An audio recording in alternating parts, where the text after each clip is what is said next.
I don't even really want to. Take a nap. I really don't want to do Other it. But, people do. They get a bonus. Well, that's. but yeah, well, it's just. Yeah. Hi, Ben. Hi, Steven. Nice to meet you. Been quick, yeah. Yeah, do you have a Good evening. PowerPoint? Yep. All right, I'll load it up. Thank you, sir.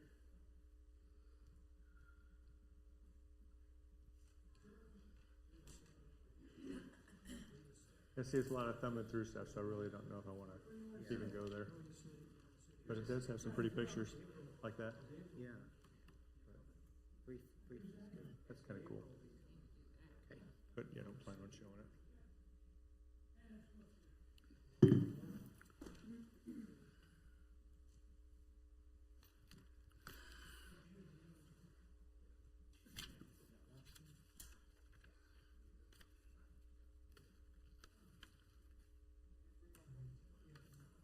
Thank you, sir. You're welcome. Appreciate it.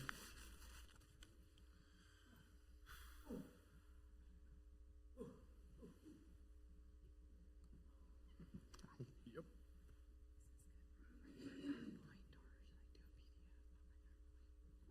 So what? Oh. Do you have a PowerPoint? Yeah. I'm prepared for both Oh. PDF or PowerPoint. Yeah, we'll do your PowerPoint. But you might not. Did you bring it on a stick? I did. You're prepared. Of course I am. If I can get it out of my laptop.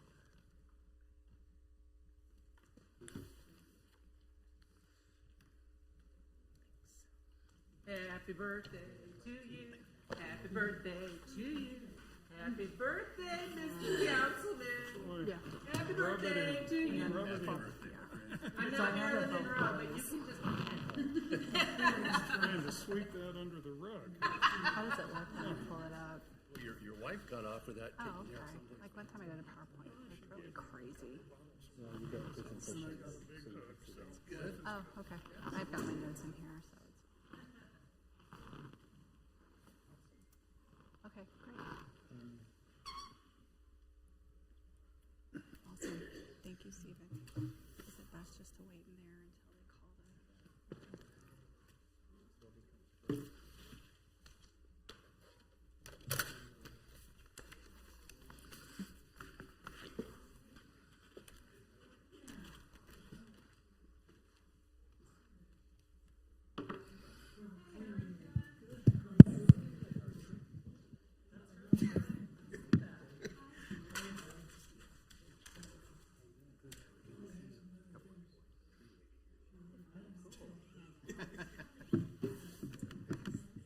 How you doing? Are the three people making a presentation? Hi, I'm Mark Elkins. Good to see you, Mr. Anderson. He's a Rotarian. Honorary. Honorary. Met them all. Oh, it was? Oh, my gosh. I put you on our main webpage. Okay, all right. We'll hold you to it. Hello, Sharon.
get out of here. Wait, really? Are we going to? Doesn't look like it. No. Yeah, talk to the staff about it. Well, hopefully all of the old business will go quickly. So I think they gave us a pretty good explanation on the memorandum, so.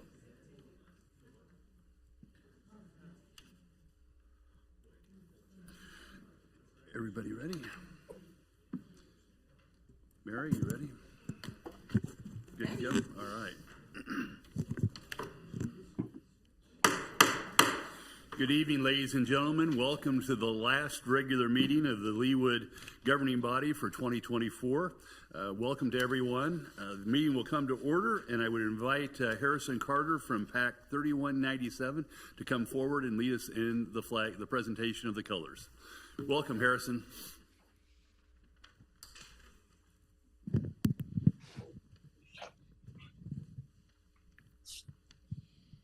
Color guard attention. Will the audience please rise for the presentation of the colors?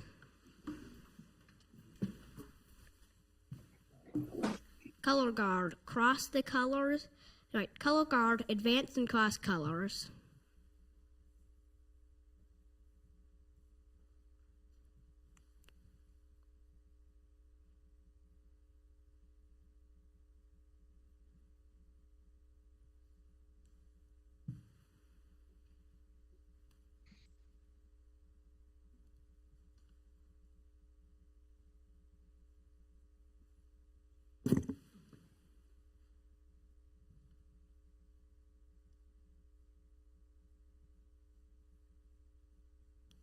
Color guard halt. Post the colors. Please join me in the Pledge of Allegiance. I pledge allegiance to the flag of the United States of America and to the republic for which it stands, one nation under God, indivisible, with liberty and justice for all. Color guard, about face and march forward.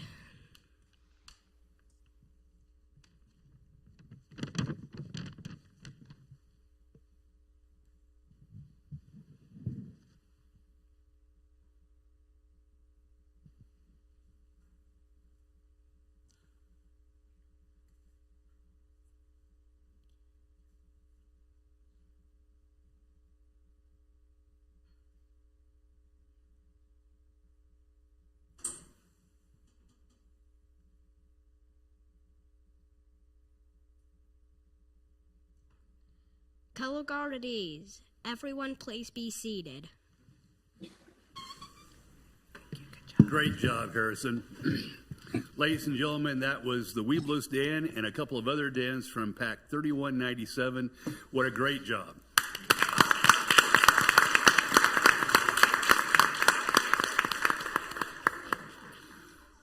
Mr. Powell, I believe there was a minor amendment to the agenda. Are there any other amendments that staff has to the agenda this evening?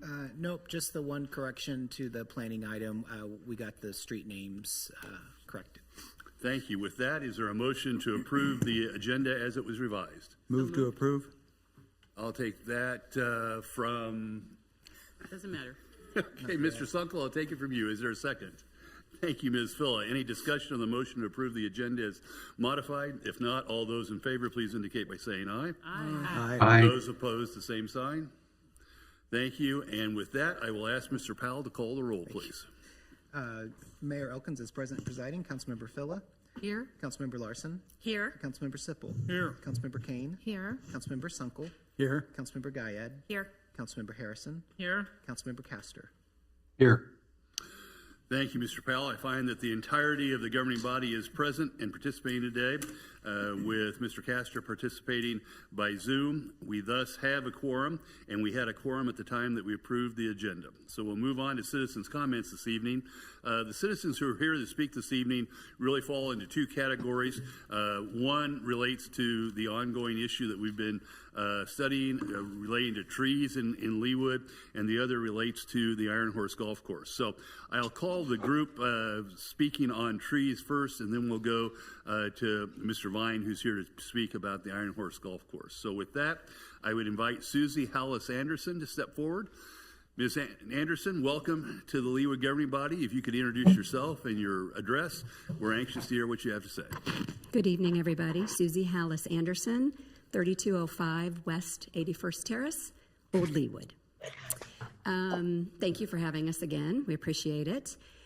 If you guys recall, we were here back in June to talk about the concern that we have as citizens about the tree removal in specifically Old Leawood, but Leawood in general. And I know we had some lengthy discussions between then and now, and we actually are here because we'd like to see it continue and have some actions identified. If you recall, we had 20 residents with us, and they were just from 2 of our streets. And we decided that we wanted to take that beyond just our 2 streets. And so, as a result, we went out and put a petition together. In front of you, you have a copy of the petition that was sent out. I will tell you that no social media was used on this. This was neighbor to neighbor. We didn't use Facebook, Instagram. We didn't go on Nextdoor. We literally had neighbors sending it to their neighbors and family members, all residents of Leawood. So it was our next step to really try to drive home the importance of this. Coming up, I actually am on the Architect Review Committee now, and we've already gotten 3 requests for permits, and we know that come January after the holidays that that's going to increase. And so we're concerned that with these new builds being requested, that we're going to continue to see the trees cut down and lots cleared. And so this is something that we're really adamant about, of trying to make sure that this happens. Regarding the petition, just for those that don't have it in front of them, the main things that we said was that we respectfully request that the City of Leawood update its tree ordinance as Prairie Village did in 2021, and Ben will have some information about that, to include protections for mature, healthy residential trees during new construction. The residential trees provide tremendous benefits, from improving air quality and reducing stormwater runoff to increasing property values and enhancing communities' well-being. It has become practices for developers to clear entire lots of mature, healthy trees for construction convenience. The rights of short-term tenured developers should not outweigh the wishes and concerns of Leawood families, residents, and voting members who call this city home. The good news is, as of today, we've had 276 residents of Leawood sign our petition. Our goal was 100. So that gives you an indication of how important this issue is, not only for the 2 streets that showed up here in June, but the 276 people that signed this petition. In addition, we've had, I don't know if those are coming up, we actually have a couple residents that actually made their comments and wrote in, and I know it's on that screen, but I can't read that. But we've got 2 wonderful people. One, Linda, who wrote a lovely statement about how important the trees are, and when people come from out of town, how they comment how unique Leawood is because of our canopied trees. And so it's not just those that live here, it's those that come and visit and see the beauty that we have here. And Linda actually is here. Linda, thank you. And so we're just really here because we don't want to lose momentum. It's been 6 months. And again, I know that there's discussion has taken place, but we don't want to lose momentum. This is important, and it'll continue to be important. And if we need to go out and get another couple hundred signatures, we will.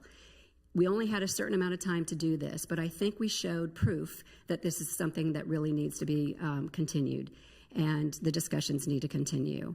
I'm going to have Ben come up because he's got some great information and some photos. And again, I don't think you guys can see it, but hopefully you all can see what's on this screen. And he's got some facts of what Prairie Village has accomplished. So I will let Ben take over from here. Thank you. Thank you, Ms. Anderson. Mr. Quick, welcome back. If you could step forward, introduce yourself to us once again, and state your residential address. And we're anxious to hear the continuation of your comments. Thank you, and let me put this up a little bit. Thank you, and thank you again for having us back and allowing us the space to talk about this. Ben Quick, I'm from 3219 West 81st Terrace, and there's really 2 topics I'd like to talk about, or 2 things in this topic that I'd like to talk about. And one is to show some pictures of lots that have recently been cleared in our neighborhood, and the second is to address some of the comments that and concerns that were made during the work session in September on this topic. Is that okay? If we could advance. or do I do that here? Okay, perfect. Okay, these were the comments that Susie already alluded to in a nice picture of what our tree canopy looks like in Old Leawood. This first example I want to show is from 83rd Terrace and Meadow Lane. And the picture on the left, you can look down that street. It's right next to a lot that's being developed, and you can see the large tree canopy that's there. If you look on the picture on the right, it shows a lot that's recently been developed and clear cut of all the trees, and you can see that a hole now exists in this neighborhood that really does not fit in with the surrounding neighborhood. I'm going to show one more example that's close to this one. This is at 86th Street in Cherokee Place, and same situation. The picture on the left shows the street and the trees that are on the street. The picture on the right shows a new house that was built, but the lot is devoid of any trees, and you can see that there's trees on the lots around it, but now this lot looks out of place when you compare that to the surrounding neighborhood. And I know there's a lot of regulations around what you can and can't do when you're building new homes, and a lot of that is to protect the appearance of the neighborhood. If our goal is still to protect the appearance of the city, we feel that we're falling short of that goal based on just these two pictures that I've shown, but there are many other examples out there. One of the comments that was made at the work session back in September was that, we've been in Leawood for 75 years now, and we still have a lot of trees, so why is there all of a sudden an issue? And the thing we hope that you all understand is that Old Leawood has a lot of old homes in the city. And that has brought an influx of new developments in our part of the city. I'm sure there's also new developments in South Leawood as well, but there is certainly a lot in Old Leawood. And it's not surprising when you look at cities that have also enacted new legislation to protect private trees during development, cities like Prairie Village and Mission, Roland Park, Fairway. All these cities also have old homes that are disproportionately affected by new developments. So there is some urgency to act now because this continues to happen in our neighborhood. Another thing that I wanted to bring up, and that was mentioned at the work session as a concern, was that with these new regulations, we're going to restrict residents from building the home that they want to build on their lot, or we're going to restrict them from adding on a pool or building a deck, in a sense punish residents who have a lot of trees on their lot. But in reality, that's not what's happened in cities who have enacted these laws. And I have a specific example, and I want to show data behind why that's the case. So I got this data from the city of Prairie Village, and this looks at, you'll remember that their new ordinance went in place in 2021. So this is looking at 1 year later what happened. And so in that first year, there was 122 building projects in that first year, and there was 575 trees trees saved, and these were private trees saved with this legislation. Now, the important part I think to note here is that there was 189 trees still removed. And so that's 1 to 2 trees per lot. And so why is that? There's actually an exemptions process in place in Prairie Village's laws that allows for trees to be removed if, say, the building design was they weren't able to do the building design they wanted, so they needed to make a modification and remove a tree, or if the tree was unhealthy. There was an exemptions process in place to ensure that those trees could reasonably still be removed. However, it's important that we still protect those trees through legislation, because if we don't, that allows developers to come in and clear cut the lot purely for construction convenience, and that is the issue that we're trying to get at hand. We want residents to be able to do what they want to do with their lot and build what they want to build, but we want to do it in a respectful way that doesn't affect the surrounding community and also protects the residents who want to keep trees on their lot there. So I just want to end with saying there was a lot of things discussed at the work session in September. There was conversation about if Leawood was going to get more involved in managing street trees. There was discussions on diversification of trees and the importance of that in Leawood. And we think those are all great discussions to have. But I want to be clear that our ask, and the ask of the 276 people or 277 people who signed our petition, is that we end this mass tree removal during new construction on these lots. And we certainly would appreciate your help in ensuring that we protect these private trees during new developments so that that practice can stop. So thank you for having us again. We appreciated being here.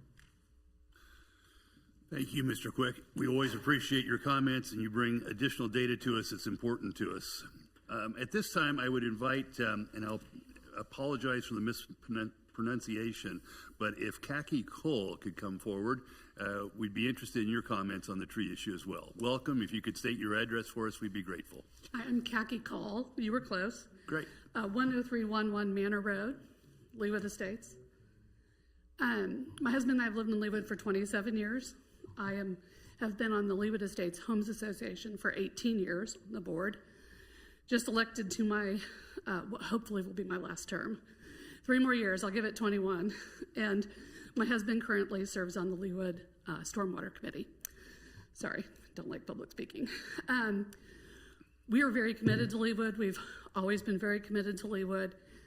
Obviously, the Leawood Estates Homes Association budget is about $200,000 to $250,000 per year for tree care and maintenance over 18 years.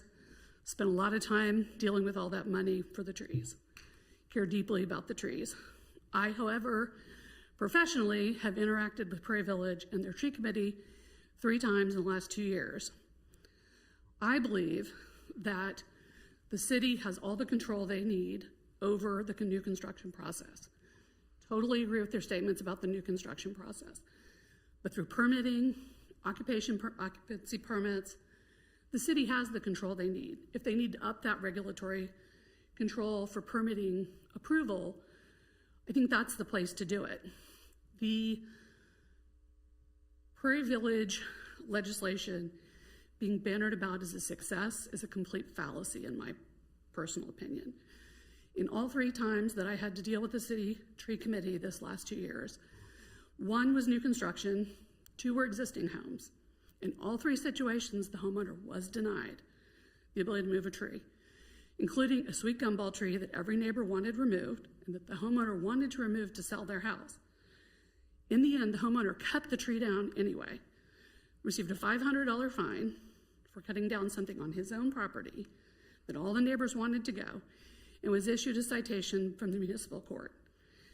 He went to court, his neighbors came in his behalf, and it was dismissed. Another one, a client of mine had their home under contract, the new homeowners wanted to put on a larger master bedroom and were denied because it was considered a legacy tree, which is also why there could be no grass in the backyard. The tree was beautiful. Like, I don't disagree with that. But the buyers canceled the contract and the seller lost money. Additionally, the new construction situation I was involved in, that homeowner lost money because there was an unsafe driveway condition. And one of my concerns with the tree committee in Prairie Village is there's no staff. And I feel like in Leawood, we're pretty good about making sure there's at least a staff person in these resident committee situations. The only time a staff member got involved was when it was made very clear that all documents were being saved for not if, but when a child was injured due to this driveway that could not be repoured because the only street tree on the entire street that was under 8 inches in diameter couldn't be removed. The homeowner had agreed to put in 2 trees and let the home committee or the tree committee pick the trees. They still denied it. And when it was made clear to the city that we're keeping all of that information for litigation when it happens, they sent a lawyer, not an engineer, not a public works department. They sent a lawyer who said, okay, yeah, if you want to prevent them from tearing down the tree, go for it. In the end, that home also suffered a financial loss because the buyers walked away from it.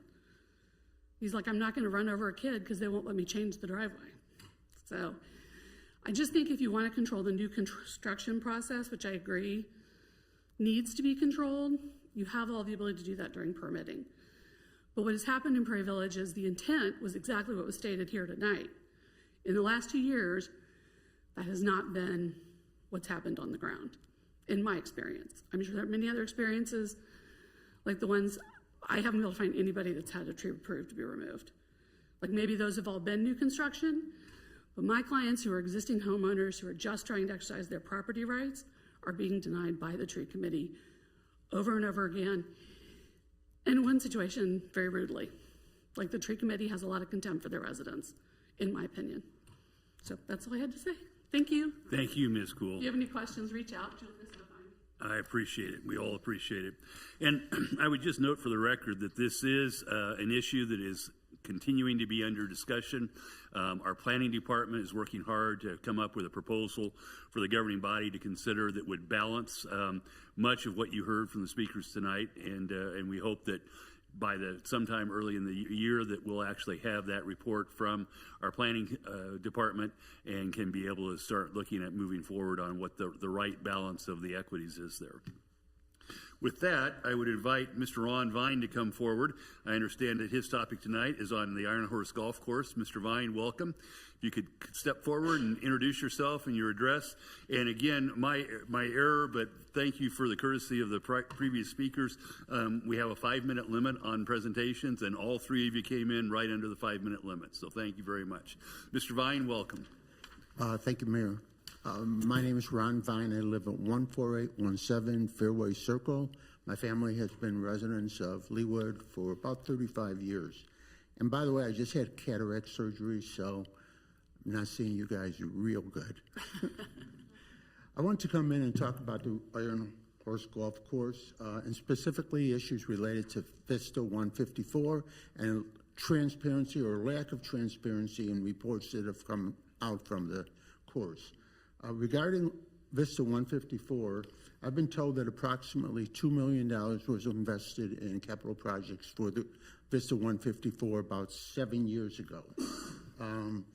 All of it in capital costs. The city knows some, but little about the operations of Vista 154. Let me give you an example. The city has no idea how much money is brought in from liquor at Vista 154, and really doesn't know how much additional money has been brought in for liquor sales since the $2 million in capital projects have been approved. The website, Vista 154, is probably the best marketing tool the golf course has, except it's completely full of information on Troon Gorse. I don't think there's one word about the golf course being owned by the city of Leawood. So it's a great marketing, vehicle for Troon. It's a literally worthless marketing vehicle for the city, and we put $2 million of taxpayer money into the golf course. The contract between Troon Golf and Leawood, and you've gotten an earlier communication from me, was supposed to be full of business plans. In fact, when I read the contract the first time, I said, this is one of the best contracts I've ever seen in my life, because it has so many references to business plan and so many references to measurements of how the business plans were being carried out. No business plans at all have been completed in the past 7 years, and I think that's really a travesty, and it's really hurt the operations of the golf course. And I'm glad to see the council is taking moves to get those business plans back on the crew. Since 2018, in lieu of business plans, the Troon Golf has handed out what's called monthly revenue and expenditure statements. I only got a copy of these because I asked for copies of the business plan. I was told that there were no copies of the business plan, but these monthly reports were done. So I asked for the monthly reports, except the city didn't have the monthly reports. They hadn't been posted yet. So I waited a couple more weeks, and the monthly reports were all posted for 2024, the same, one of 2 dates, all in November. So they hadn't been posted for the citizens the entire year until November, and the city staff told me that they hadn't been posted at all in 2023. And that's why I'm talking about lack of transparency, no business plans, no monthly statements, etc. Regarding membership, I'm particularly interested in being a former member and also City of Leawood residents. I've been asking what percentage of residents, what percentage of memberships are resident memberships, what percentage are non-resident memberships. City has no idea. They told me they don't know. Although Troon knows, but the city has indicated to me they don't know. And I think that's important because we have to show the benefit of the golf course. And as a past member, I think the golf course is fantastic. When they're very clear, I think the golf course is fantastic. But I think we should know what percentage of memberships are sold to Leawood residents, what are not. Trying to do this off the cuff because I can't read this thing. I was also told by staff that one of the biggest revenue streams at the golf course was tournaments. But there's not one line item on the monthly spreadsheets that relates to tournaments. So if you wanted to know how good tournaments were going, you have no way to know that unless you contacted Troon Golf. Can you tell me, Mayor, when I'm at 2 minutes left? You've got about 2 minutes left. 2? 2. Okay, good. Okay, so also, but which you just learned because Troon actually sent my household email. Troon Golf has a program called Troon Access. And Troon Access is a membership program. There's 150 golf courses in that. The Iron Horse Golf Course is the only golf course in Kansas that's on this. If you're a member of this, you get various discounts at member courses, including a 15%, up to a 15% discount on green fees. That's a bigger discount than residents get.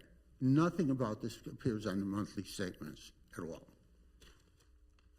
So wrapping towards conclusion, my feel is that without having the business plans, without having the transparency, that the city really should take a top-down approach to the business plan and should really rewrite the business plan for today. There wasn't even a Vista Golf Course 14 years ago when the business plans first started. And now you're getting a business plan, when the contract first started. Now you're getting the business plan. I think rather than just piecemeal the whole thing together, you should just write a new contract. And I think because the contract expires in 2026, I think 2025 would be a great year to do that. And with that, thank you. Thank you, Mr. Vine. We appreciate your comments. And as I believe you know, I do note that the city administrator has advised Troon that we're expecting a business plan, and we expect that to be into us before the end of the year, as I understand it. I appreciate it. Appreciate the fact that you brought this to our attention. Yeah, it's really unfortunate, I think, that a citizen in my retirement, I've had to devote dozens and dozens of hours to this. And it's really unfortunate, I think, that I had to gather information that should have been gathered by city staff and the city instead of my having to go through it. Thank you. Thank you, Mr. Vine. That concludes the citizens' comments portion of our agenda this evening. We go on to proclamations, and I have no proclamations this evening, as well as no presentations or recognitions or special business. That takes us to the consent agenda. Are there any members of the governing body that wish to pull a matter from the consent agenda this evening for additional discussion? Move to approve. Thank you, Ms. Phillip. Is there a second? Thank you, Mr. Sipple. All those in favor of approving and adopting the consent agenda as it was presented, please indicate by saying aye. Aye. Those opposed, same sign. The ayes have it, and the consent agenda is unanimously approved. That brings us to my report for this evening. I have a couple of items that I wanted to bring to the governing body's attention. First, and probably most importantly, is why I put it at the beginning of my report, I had the pleasure of hosting the annual Leawood Employee Appreciation Luncheon on December 10th. A number of the governing body members joined me in that activity, and there we recognized the service anniversaries for employees who had reached the 5, 10, 15, 20, and 25-year milestones of their careers with the City of Leawood. City Attorney Patricia Bennett, as well as Planning Director Mark Klein and Captain Kurt Yoder, were all recognized for 25 years of service to the residents of Leawood. I think that speaks highly not only of the three of them, but also for those other employees who had their 5, 10, 15, 20, and 25-year milestones. So thank you all for your service. We're very grateful. We also recognize the Leawood Employee of the Year as nominated by other Leawood employees. In the nomination form, this year's Employee of the Year was recognized as one of the hardest working people who, with unwavering dedication to their job and impressive skill set, resulted in their excelling in their role. Not only were they reliable, kind, funny, and brilliant, I'm quoting now, but they are among the best in their position. Beyond the demands of their everyday job, the person recognized participation in charity events and volunteers to help with department and city events, and has a knack for encouraging fellow employees to join her in getting involved outside their daily tasks. This year's Employee of the Year is Anna Hill. Anna serves as crime analyst who has served as a civilian in the Leawood Police Department since 2020. In that role, she provides guidance to Chief Robbins and our police department through her analysis of local, regional, and national crime trends and how they impact the residents of our city.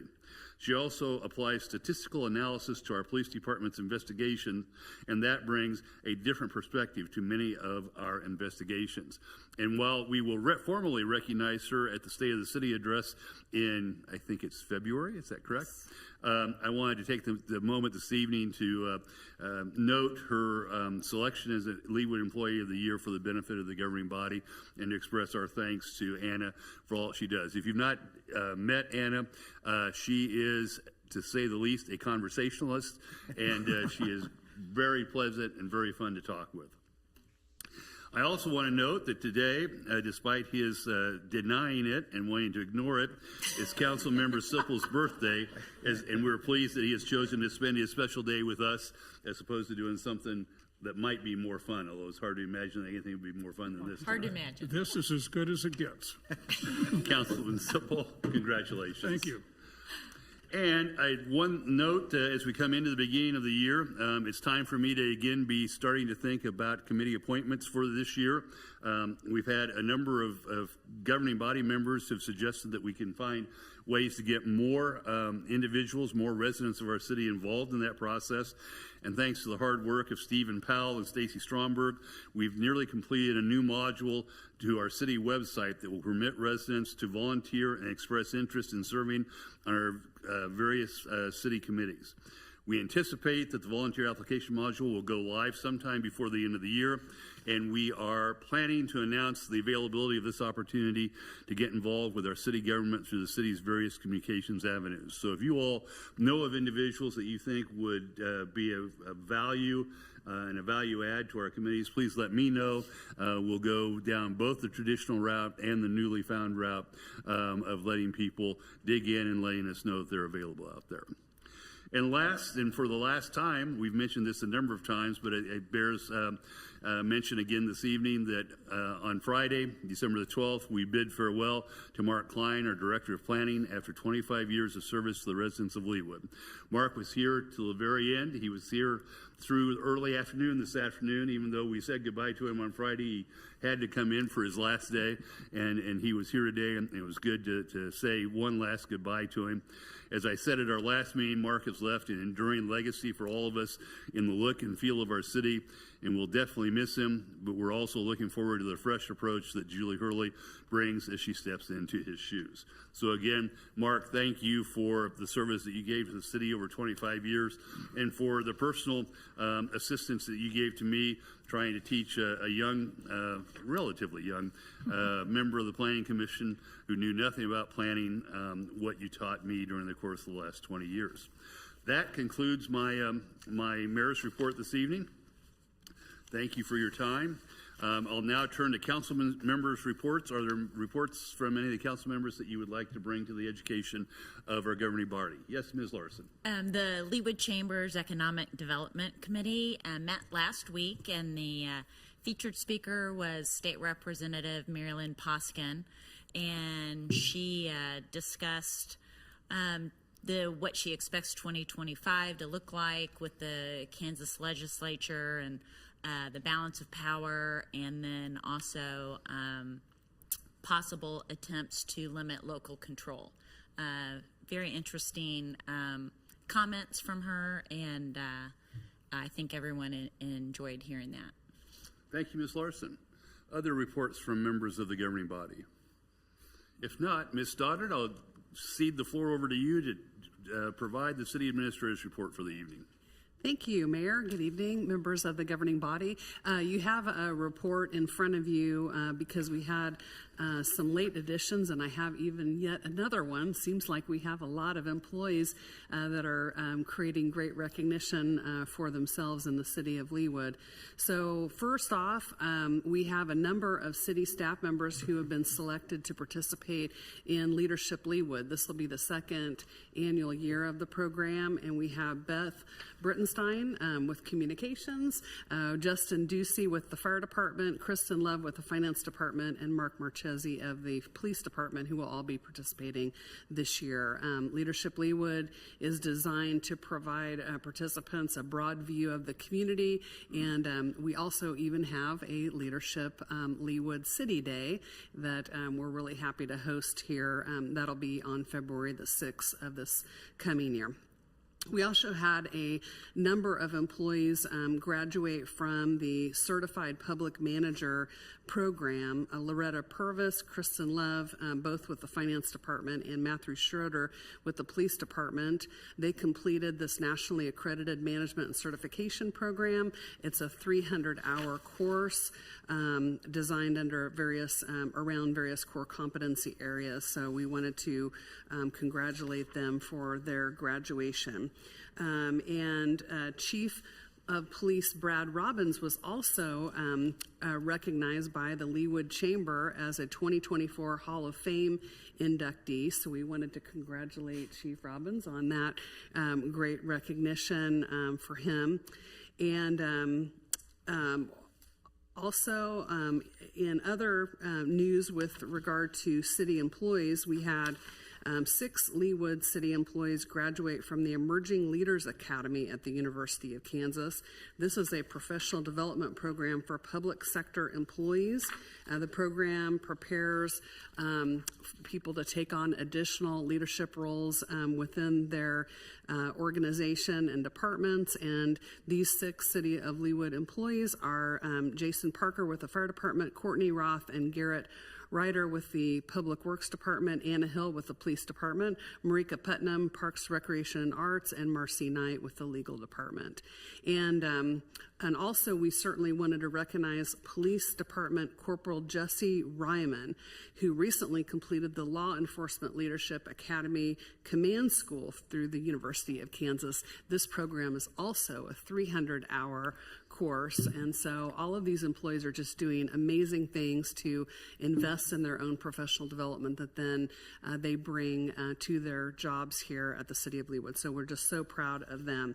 I also want to note that the City of Leawood has long participated in the Kansas Employee Eastern Region Insurance Trust. So that is an acronym CARET that's in your report. So this is a workers' compensation insurance pool that we participate in. And we received very good news late this year related to our 2025 premium. The 2025 premium will be around $40,000 less than what was originally projected as a result of our very satisfactory performance with regard to workers' safety. And I just wanted to draw attention to this and thank Nick Sanders, who leads that program, but also we have a wonderful employee safety committee that does a lot of work on employee safety all year round, and also all of our city employees who work so hard. And we want to thank the governing body as well for investing in our public safety program. So thank you very much for that. And finally, if David Lay would come forward, I wanted to draw attention to this evening that the City of Leawood was awarded a Public Improvement Project Award for the Mission Road Project. David, would you mind holding this up for me? Since it's a bit heavy. Oh, that would be great.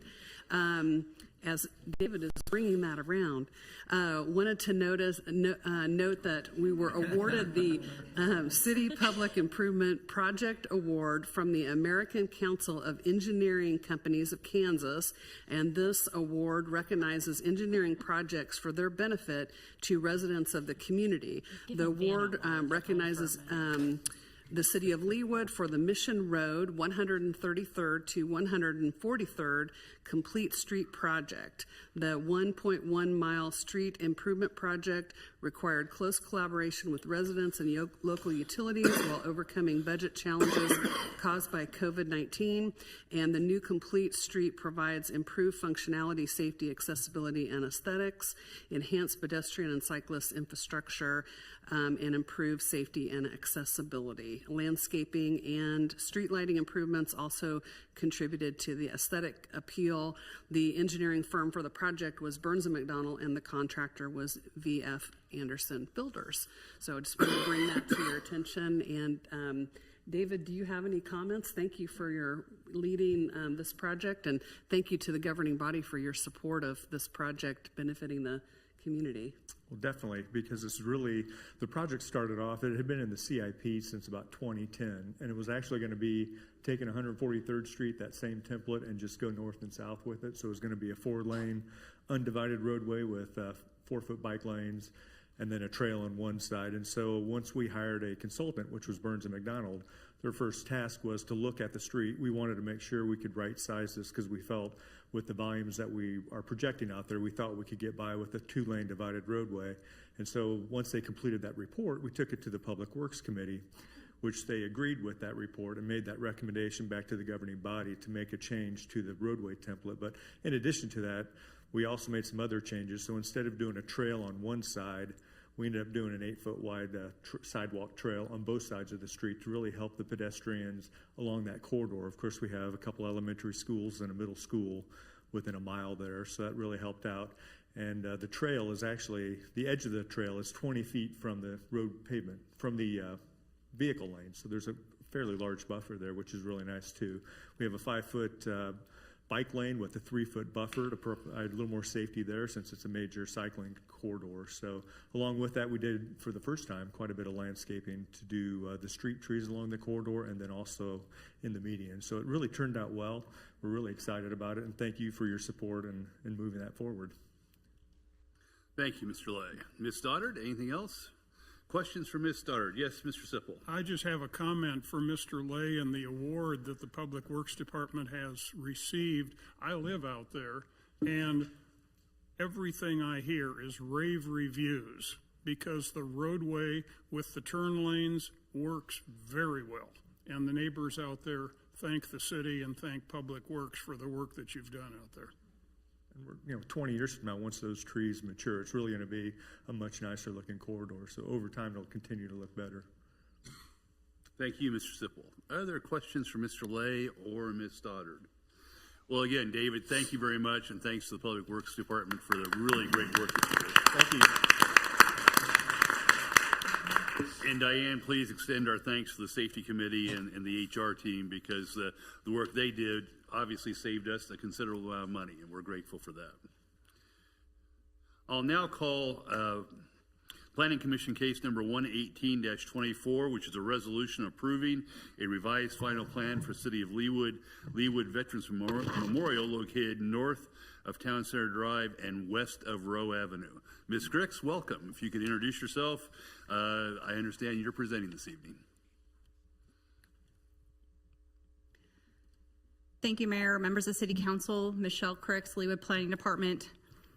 This evening, I have the pleasure of presenting the revised final plan for the City of Leawood Veterans Memorial. This is planning case 118-24, which is a revised final development plan for the City of Leawood's Veterans Memorial located here at City Hall. This item was considered at the November 26, 2024 Planning Commission meeting and comes before the governing body with a unanimous recommendation of approval from the Planning Commission with the 9 stipulations recommended, outlined in the staff report. This evening, the final development plan requested for the Veterans Memorial would include a granite wall with the 6 U.S. Armed Forces insignia sealed, 2 6-foot tall granite plaques, a new plaza sign, associated illumination, and other parking lot and plaza improvements, including bollards and pedestrian connectivity. So just in case you're not familiar with the location of the plaza, it's just located outside here at 4800 Town Center Drive, just south of the Leawood City Hall. And the project will be located along the south side of the plaza, as highlighted here in front of you. The features of the memorial would be situated on the wall directly behind the flagpoles, as well as large monuments on the east and west of the flagpole area. The Veterans Memorial overall would comprise of a mix of polished and textured black granite, and additional large polished black granite slabs would be inset into the granite directly under the flagpoles with 6 bronze seals denoting each branch of the armed forces. Each seal would be approximately 18 inches in diameter and would be constructed of solid bronze, accented with enamel paint and sealed with a clear coat. Additionally, there would be 2 6-foot-tall upright black granite plaque monuments proposed on either side of the elevated stage. So in front of you here, let's see if I can see it better with my glasses, is the site plan that is located within your staff report. So this is all the areas in yellow on the site plan are highlighting areas of improvement for this project. So currently this would be the raised stage just out here in city, out on the plaza area. So this would be the existing condition. As you can see, it's a mix of brick and concrete with bands of brick on either side, and then the 3 flag poles sit on top of that wall. What is being proposed is to replace much of that brick with the polished black granite and the 6 seals of the U.S. Armed Forces. The insignias then would be from left to right, would be Army, the Marines, the Navy, the Air Force, Space Force, and the Coast Guard. And then up above, that would flank either side of the center flag, which is the U.S. flag, would be incised in the black granite, would be Veterans Memorial.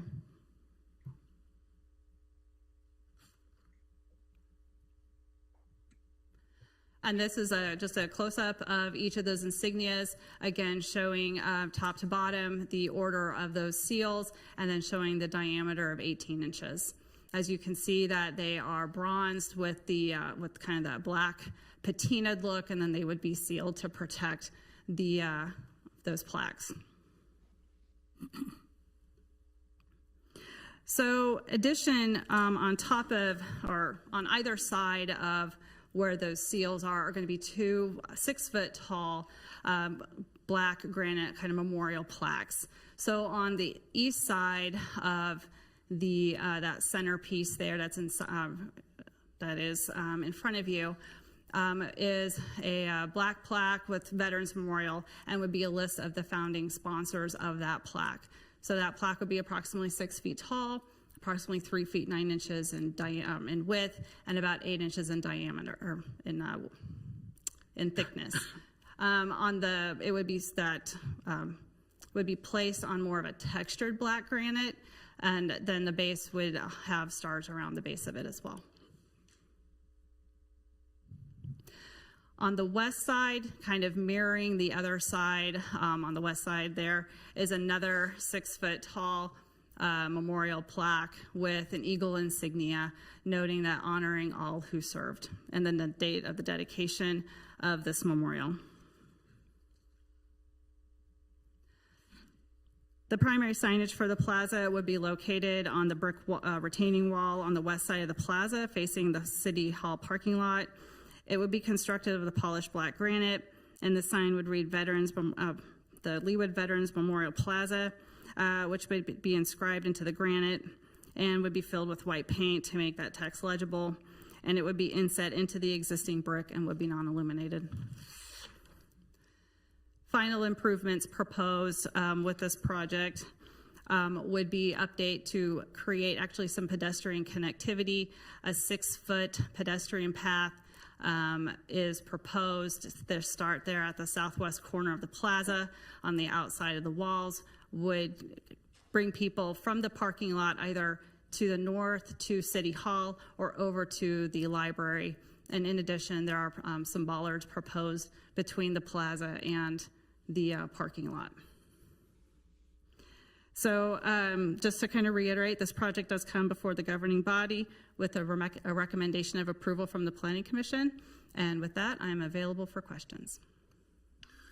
Thank you, Ms. Cricks. Question for staff. Ms. Harrison. Thank you. Let's try again. Thank you. That last slide that you showed had a sign on it that named the plaza, the Leawood Veterans Memorial Plaza. I was under the understanding that we had not actually agreed to name the plaza the Veterans Memorial Plaza because it already has a name in honor of the family that donated all this land. Is that not correct information? Staff has conducted a lot of research to determine whether or not the plaza actually had a name. There is a plaque in front of the fountain that that kind of represents the family that donated the land that the City Hall and the library sit on, but we're unable to really locate any official dedication to the family. I went and found old plans, and the old plans actually just call it Leawood City Hall Plaza. So we weren't able to find any specific name. However, in the course of while there's fundraising going on, and we happen to find that there is an actual name for the plaza, for this plaza, we can change the name, and that change can actually be approved administratively by staff. So it would not have to come back to the Planning Commission City Council. I do feel, and the reason I'm asking is I feel like that's a separate thing than what we'd actually agreed to as a memorial. The memorial is one thing, lovely, I love the plan, but renaming the whole plaza feels like a whole nother conversation.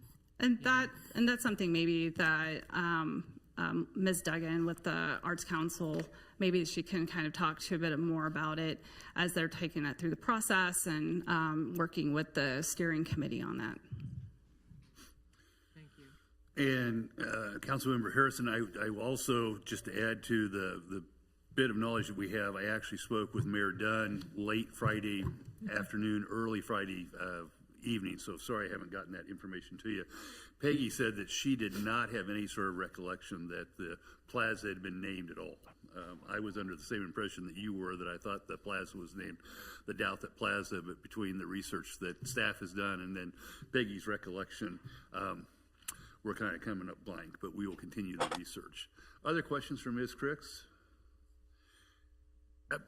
Michelle, I've got one question for you that just came up as you were talking. With this same slide, you mentioned that the lettering for Leawood Veterans Memorial Plaza, or not, as the case may be, would be in white paint. Can you talk to us a little bit about the longevity of that paint? And I mean, I can't imagine anything being more disrespectful to our veterans than to put that white paint in there and 3 or 4 or 5 years later have it flaking off or having it look as if it needs maintenance. So can you tell us a little bit about that and what kind of maintenance you anticipate being required for that white paint? I imagine, as with the entire memorial, as this sign piece would actually be part of it, it would be under, being the advantage of being right here at City Hall. City staff walks by it every day, and if we see any issues with any degradation of any part of the memorial, it is something that we can address very quickly, and to be able to make any corrections, any corrections to the sign or actually any piece of the memorial. Any sense for what the longevity of the paint will be that we're planning on using? No, I do have in my notes someplace here where the seals for the insignia pieces, I think, are over a 10-year seal. And maybe Ms. Duggan can kind of talk to maybe and answer that question as she and her steering committee have been looking into this more. Other questions for Michelle? Yes, Ms. Larson. Just a quick question. I love the plans. I think it's a very handsome design and very, it just fits the occasion that it's what it's representing. I really like what's been done. When I'm looking at the pictures, I'm noticing that we really need to power wash that brick and concrete. And if we're making this a Veterans Memorial, it's even more important that we keep that looking top notch. And do we have any, it looks like maybe just a power wash will do it. Do we have any concerns about the structural integrity of any of the brick out there or any other maintenance that's needed? Not that I'm aware of. I do know that the whole plaza was actually power washed earlier this summer or earlier this spring, and so it did go through a thorough cleaning job. Okay. The walls, the brick, the stairs leading up to the fountain, the raised stage, that all was power washed. So I know that it does get maintained fairly regularly through Public Works and the facilities maintenance group. Okay. Thank you. Appreciate it. Thank you, Ms. Larson. Yes, Ms. Kane. I too think it's a very stately and handsome plan. I think it's very going to be very honoring to our veterans. I wondered about the timing. When do we anticipate this to be done? And I wondered about the fabrication. Is this being done locally? We honoring somebody local, or will this be done far away and coming to us? I believe, and I might let Ms. Duggan kind of answer more to those questions since she's part of that steering committee. If this receives an approval from governing body tonight, the steering committee is going to start fundraising immediately so they can start working on that. If this does receive approval, the approval is good for 10 years under Kansas state statute. So they'll have a good time frame to get it installed. And it's going to depend on cost of materials, where it's going to be fabricated or who would be fabricated by. That would be a question probably for Ms. Duggard. I do know that memorial is to represent and celebrate all veterans within Leawood, past, present, and any future veterans. It's not dedicated to any one individual. It's to honor all of our veterans of all branches of our defenses that have served our country. And it mentioned that the one plaque on the east side will have the founding contributors. So as they go out fundraising, founding sponsors, is there going to be enough time for someone to come in and say, I want to be a founding sponsor before that the one side at least is fabricated? I honestly don't know the answer to that question. That might be a question for Ms. Duggard. Because one would imagine that if somebody was giving something substantial, whatever the threshold is to be named, that you would want to give yourself enough time to do that. But thank you. It's a very, very handsome. I like the black granite. I think that's really going to elevate the plaza. Thank you. Thank you, Ms. Kane. Mr. Sipple. Thank you. I had two questions. One, will this be done in time for Veterans Day 2025, which I believe is in November? 11. It'd be nice if we could have a celebration out there and honor the veterans, and especially this new memorial. Ms. Duggan, if you could introduce yourself. Hi, I'm Welcome. Melissa Duggan, Cultural Arts Supervisor. As far as it being done by Veterans Day, we would love that. But at this point, we're waiting for approval to be able for the group to fully be able to fundraise this. This is going to be funded exclusively by the outside funding. And our goal is to get all the funding into place before we break ground. And so our goal, with timing of everything, is if we get approval, then start of the year, we hit the ground running with fundraising. We've already had some money trickle into the foundation. I think they're at $36,000 right now as of this time, which is not enough, but we're getting there just by word of mouth. And we are going to start approaching local fabricators. So granite is not something that's produced locally, but the granite will come in, and we hope to use local fabricators and contractors to construct that. And we have some leads of who to approach and to get some bids, so we kind of know what number we need to, what our goal is, and probably to go a little bit beyond that just because things happen. So, but yes, we would love to have it in by Veterans Day, and anything we can do to keep this on track, we will do. I had a second question. With a lot of pieces that we have out in throughout the city, are you anticipating putting a sinking fund or a maintenance fund as part of this for normal wear and tear and upkeep? You might have to polish the brass, or as the mayor said, touch up the white lettering, these kinds of things. Are you thinking about having a maintenance fund? There's been some discussion if there's any money left over from the fundraising effort to maybe then keep that into some sort of maintenance fund for the Veterans Memorial, but that has not been ironed out specifically, and we hope that once we get approval, we can start ironing these details out and really put a plan in place. Well, thank you for your comments. Thank you, Mr. Sipple.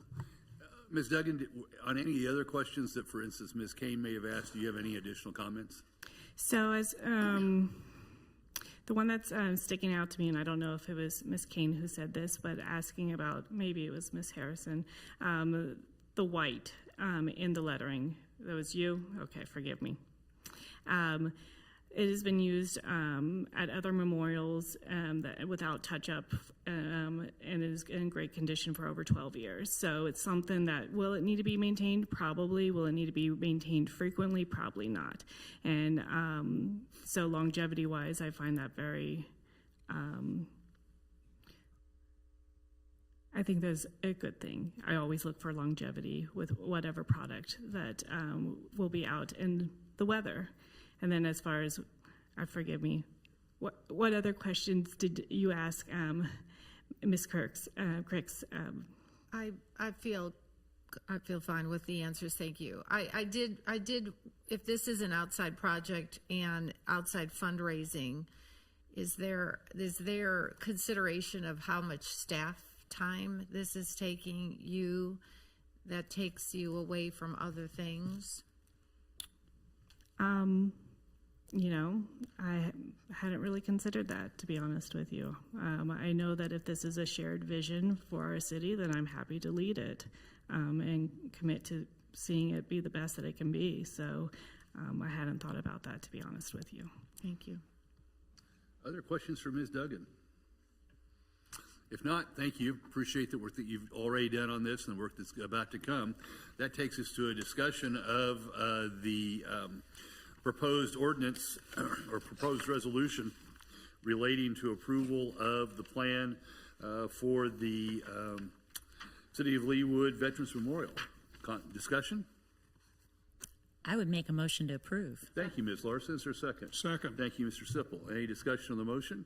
If not, all those in favor of adopting the resolution approving a revised final plan for the City of Leawood Veterans Memorial located north of Town Center Drive and west of Rowe Avenue, please indicate by saying aye. Aye. Aye. Those opposed, same sign. The ayes have it, and the resolution is unanimously adopted. Thanks to both Ms. Cricks and to Ms. Duggan. That concludes the committee recommendations and brings us to the old business of the evening. Hopefully you all will recall that our last governing body meeting, we discussed a pretty significant and substantial change to the city's purchasing policy, which had not been modified, or which has not been modified in nearly, or maybe even more than 20 years. Pardon me. I believe that staff took the direction from the governing body that they heard at our last meeting and have made revisions to the purchasing policy changes. Mr. Powell, are you taking charge tonight? Yes, Mayor, thank you. And thank you, members of the governing body. As the mayor said, we did take back the direction that we received at the last governing body meeting and incorporated those changes into the updated staff memo and the updated documents. And as a refresher, the three items that you all voted on in terms of providing guidance to us was to have the city administrator's purchasing and contracting level be $50,000 with the finance director's approval, to have the department head spending level from $7,501 to $20,000 with the finance director's approval, and then to increase the city administrator's emergency spending level to $250,000, and anything over that would require a consultation with the mayor or the presiding officer. So those are the three edits that we've incorporated into all the documents that were attached to this item, and I highlighted it in the staff memo in yellow where those numbers and items change, so you could easily see those. And with that, I'll stand for any questions. Thank you, Mr. Powell. Questions for Mr. Powell on the revision to the revised purchasing policy? Yes, Mr. Sipple. Revision to the revised. Yes. I like that. Stephen, when you spoke with either the city administrator or with the department heads, did anybody come up with any exceptions which would cause problems with these new guidelines? Anybody says, well, in our normal course of business, this will work most of the time except for, did you get any of those kind of comments? No, I think all the department heads and the city administrator were favorable of the changes, and then also favorable of the guidance that the council gave us as well. And the other question I had, and this might be for you or Diane or the city attorney, the definition of an emergency. Do we have that, or is that just kind of a circumstantial issue? I mean, when we have a storm go through and we've got, trees laying in the streets and things like that, I understand what I'd call an emergency, but not everybody might use the same factors that I do. Do we have an issue there with giving the city administrator the latitude to make these kind of decisions? I don't believe there's an issue with it, but certainly when we talked last time about emergencies, there were sort of two parts to that. One was if the mayor declared an emergency through a proclamation. That's what that would be the $250,000 emergency limit. Anything over that would require consultation with the mayor or the presiding officer, or as the mayor said, if it were something big, and we would go down the line if the mayor or presiding officer weren't available to consult. And so in order to make that consistent, we also incorporated that into the purchasing manual. And so for any type of an emergency, and in the purchasing manual, while it's not maybe not exactly a definition, it does say that if there's a threat to, let me read it for you exactly, a threat, potential threat, or increased threat to life, the functioning of city government and infrastructure, the preservation of or protection of city property, machinery, facilities, or equipment, and or health and safety of any person in an emergency. So it does it's broad, but it does sort of give a few of those really emergency type of situations where that $250,000 spending limit could go into place. And I don't know if Diane or Patty wants to add anything to that. I'm sorry, go ahead.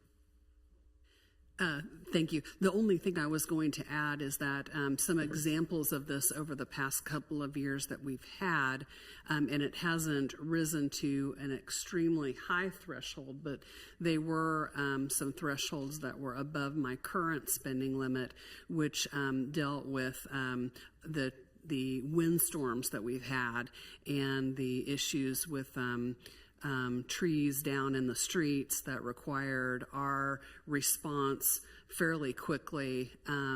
We were fortunate, I think, in those instances. They kind of occurred on a Friday or Saturday in both cases. We had a council meeting immediately that Monday, and we weren't yet going to need to be contracting somebody to go pick those limbs up right away, because we were dealing with a lot of the ones that had fallen in the street. But being able to go around to the residents, it was okay in that situation. So we got fortunate that we were able to bring that to the governing body on that Monday. But those would be some examples. And certainly, if we had a major ice storm, if we had a tornado or something like that, that would certainly fall under that emergency definition. Well, my only thought on this is, and this may be a stretch, that we may call it an emergency and spend a lot of money, and that involves an insurance claim. And the insurance company might push back on it as to our definition versus what they would say in terms of a deductible or something like that. And then maybe I'm pushing it way out of the realm of reality, but I thought that, with a property claim or something like that, it could get into a difference of opinion. Maybe I'm way off base, but that was my only thought. We would typically, any action along these lines, there would certainly be a number of us that would be consulting behind the scenes. So if it related to an insurance claim, we would definitely be, checking at any of those kind of possibilities, as we're taking action and being as prudent as possible with that. Thank you. Thank you, Mr. Sipple. Other questions? Mr. Councilman Castor, did you have any questions for staff? I don't mean to be ignoring you there. No, thank you, Mayor, but no, I have no questions right now. With that, Mr. Powell, would you mind walking us through the 4 recommended actions and what we're doing and why we're doing it? Absolutely. If you look on your agenda or under the recommendation section of the staff memo, the 4 items include passing a resolution approving the amended purchasing policy. That action approves the portions of the purchasing policy that could go into effect immediately. So it'll kind of be a little bit of a phased sort of go into effect process based on the other approvals on the list. So the second approval is an ordinance amending sections 1-306 and 1-307 of the Code of Leawood pertaining to the city administrator's duties and powers. That's increasing her spending authority to $50,000. That has to be published in the city newspaper, so that wouldn't go into effect if it was approved tonight. It wouldn't go into effect until next Tuesday. So next Tuesday, we would make a little tweak to the purchasing policy so people know that part of it is effective. The same with number 3, which is the ordinance amending section 11-401 of the code pertaining to proclamation of emergency. That is taking formerly the section of that code said the city administrator could spend up to $100,000. We've made that just be a reference to the purchasing policy so that it's consistent in both places. And again, if it were approved tonight, that would go into effect after it's published in the newspaper next week. The final action to consider is passing a charter ordinance exempting the city from the statutes related to who can sign contracts and who can veto contracts. And so that is a charter ordinance that would allow the directors to enter into contracts as long as they were within those spending authority levels that we discussed last week and briefly tonight.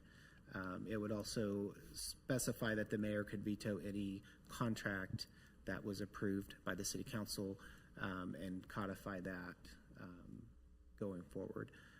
Charter ordinances are a little different than regular ordinances. They have to be published 2 consecutive weeks in the city newspaper, and then there's a 61-day petition period. If there's no valid petition filed, then that ordinance goes into effect 61 days later. So that portion of the proposed change would go into effect in the first quarter of 2025. And once that charter ordinance goes into effect, we would come back to the governing body with probably an ordinance that would codify the director's ability to sign contracts. There might be another resolution to sort of finally adopt the final version of the purchasing manual after all these little changes take effect upon various publication dates and things like that. So that's a long answer to what should be a simple question, but when we're dealing with ordinances and publication dates and we throw a charter ordinance in there, it gets a little more complicated. And one clarification, Mr. Powell, after what we did the last meeting, you mentioned that it needed to be published in a newspaper. We changed that last time, right? Or do charter ordinances still require publication in a newspaper? Charter ordinances still require publication in a newspaper, and the charter ordinance that you all approved at the last meeting that exempts us from publishing in a newspaper has to go through that same 2-week publication notice and then a 61-day waiting period. So that change won't actually take effect until I think it's the middle of February. So I think it's at the second meeting in February, we'll bring a resolution back that will officially designate the City of Leawood website along with the legal record and the Kansas City Star as official city newspapers. So we have all those options laid out to be able to use for legal notices. Thank you for that clarification. Other questions for Mr. Powell? If not, I would entertain a motion to adopt a resolution approving the City of Leawood's amended purchasing policy. Move to approve. Thank you, Mr. Sipple. Second. Thank you, Ms. Larson. Discussion of the motion. If not, I would, I guess for this one, we only need a majority vote. Yes. So all those in favor of the resolution adopting and approving the amended purchasing policy, please indicate by saying aye. Aye. Those opposed, same sign. Nay. Let the record show that Councilmember Castor voted in the negative, with all other members of the City Council voting in the affirmative. I find the majority voted in the affirmative, and the the amended purchasing policy is approved. That brings me now to an ordinance amending sections 1-306 and 1-307 of the Code of the City of Leawood, Kansas, pertaining to duties and powers of the city administrator and repealing existing sections 1-306, 1-307, and other sections in conflict therewith. Is there such a motion? Thank you, Ms. Harrison. Is there a second? Second. Thank you, Ms. Guyette. Discussion of the motion. If not, because this is an ordinance, or I'm sorry, because this is an amendment to the ordinance, a roll call is required. Yes. 5 votes are required to pass the ordinance amendment. Mr. Powell, if you would read the roll, call the roll, please. Councilmember Phila, Aye. Councilmember Larson, Aye. Councilmember Sipple, Aye. Councilmember Kane, Aye. Councilmember Sunkel, Aye. Councilmember Guyad, Aye. Councilmember Harrison, Aye. Councilmember Castor. Nay. I find that there are 7 votes in favor and 1 vote against, that the dissenting vote being Councilman Castor's, and the motion passes the required vote. Now we come to a second ordinance, or a second amendment to an ordinance, a second ordinance that would amend sections 11-401 of the Code of the City of Leawood, entitled Proclamation of Emergency, and repealing existing section 11-401 and other sections in conflict therewith. This again is an amendment to our ordinance and requires a roll call vote. Is there such a motion? So moved. Thank you, Mr. Sipple. Second. Thank you, Ms. Larson. Any discussion of the pending motion? If not, I would ask the clerk to call the roll, please. Councilmember Phila, Aye. Councilmember Larson, Aye. Councilmember Sipple, Aye. Councilmember Castor, Aye.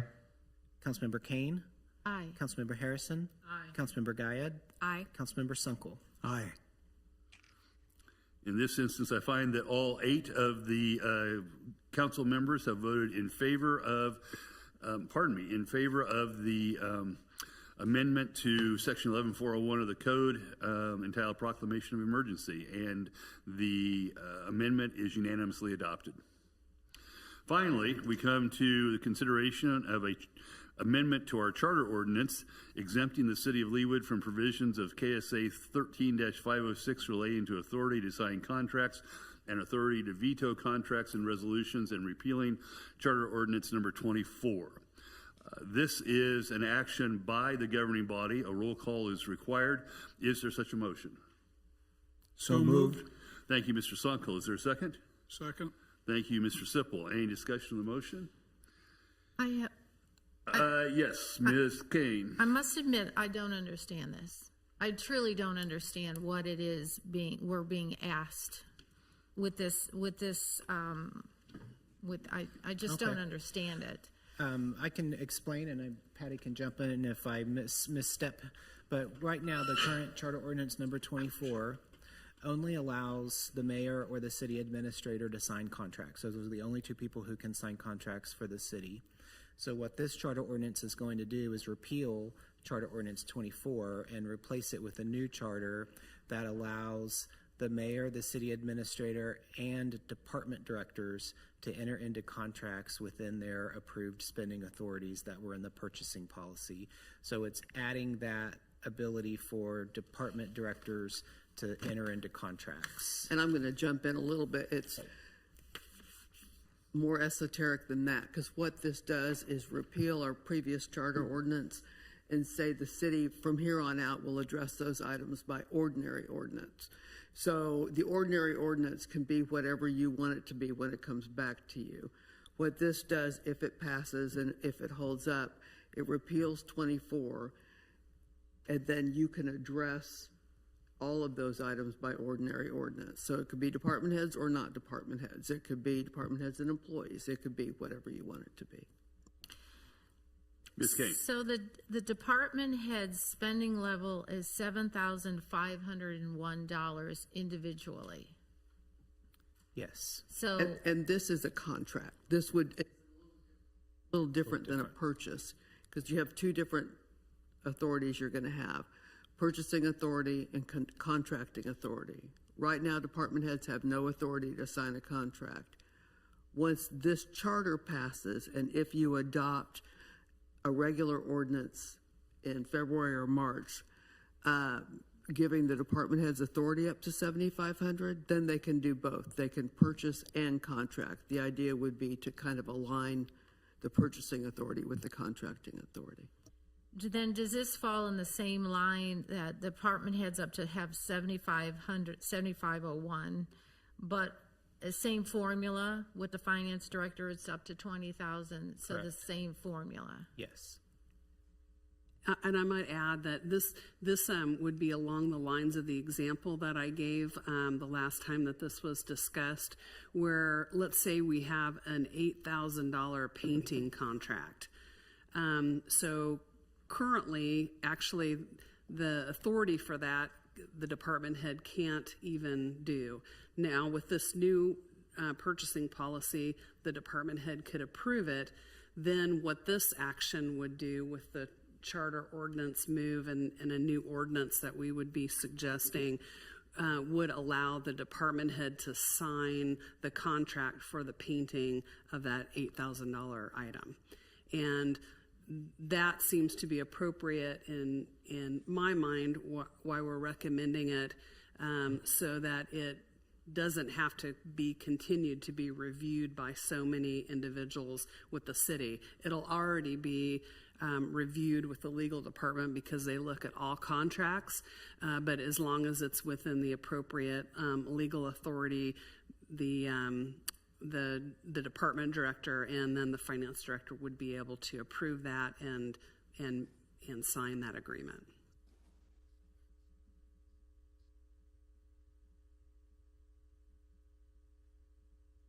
Thank you. Additional thoughts, Ms. Kane? Yeah, I said it the last time. I feel like with all of our strategic planning going on, and with all, I have angst about this. I said that before. And then I read here in the minutes tonight about how many hours it's going to take to implement this some of this new software. I don't even know that it's all of it, but it's a tremendous amount of time and effort. So I just feel like we're in this transition phase. We're, no doubt about it, we're in a transition here. And so it gave me angst before. It continues to give me angst. And spending is one thing, and then entering into contracts, in my mind at least, and I'm not an attorney, never pretended to be, but that's a whole nother level. That even takes it to another level in my mind. So it just gives me pause. Thank you, Ms. Kane. Mr. Sipple. Looking at this, is this proposal going to change anything with regard to some of our standing committees, the dialogue that takes place between the department head and the people and the citizens in the committee, whether it be Public Works, Stormwater, the Parks and Arts and so forth, the dialogue between the citizens and the committee votes? Is that going to change? Is that going to take some of the things away from those discussions? We're trying to involve citizens in decision-making and making recommendations. Is this going to take the small stuff away from those committee decisions and committee discussions? That's because, in my opinion, I want the citizens to be more involved in city government, and I don't want to take, the meat and potatoes away from those discussions and just have the high-level contracts and purchasing. So just, what are your thoughts on that? I don't know that currently now they review a lot of things that are very small contractual items. I think that they are focused more on the larger items. So again, going back to my example of where it's just a maintenance agreement, we're repainting something that we currently own. Mm-hmm.